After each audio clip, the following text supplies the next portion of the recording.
यूहन्ना आरिफ का मुकाशफा 15वां बाब जो 8 आयात पर मुश्तमिल है।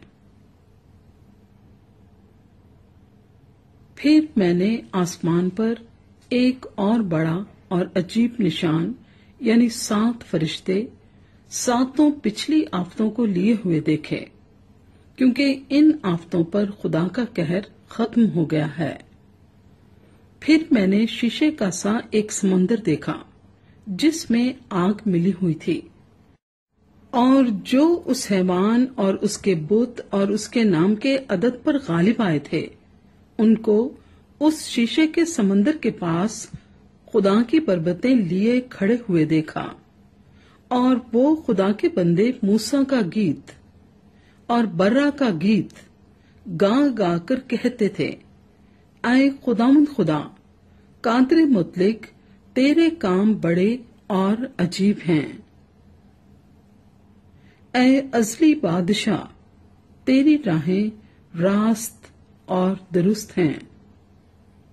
ऐ खुदावंद, कौन तुझसे ना डरेगा और कौन तेरे नाम की तमजीद ना करेगा, क्योंकि सिर्फ तू ही कदूस है और सब कौमें आकर तेरे सामने सजदा करेंगी, क्योंकि तेरे इंसाफ के काम जाहिर हो गए हैं।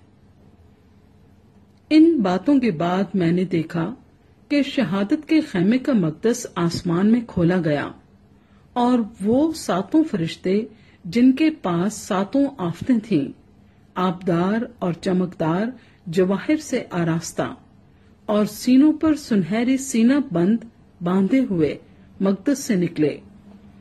और उन 4 जानदारों में से एक ने 7 सोने के प्याले अब्दुल अबाद जिंदा रहने वाले खुदा के कहर से भरे हुए उन 7 फरिश्तों को दिए, और खुदा के जलाल और उसकी कुदरत के सबब से मकदस धुएं से भर गया। और जब तक उन 7 फरिश्तों की 7 आफतें खत्म ना हो चुकी, कोई उस मकदस में दाखिल ना हो सका।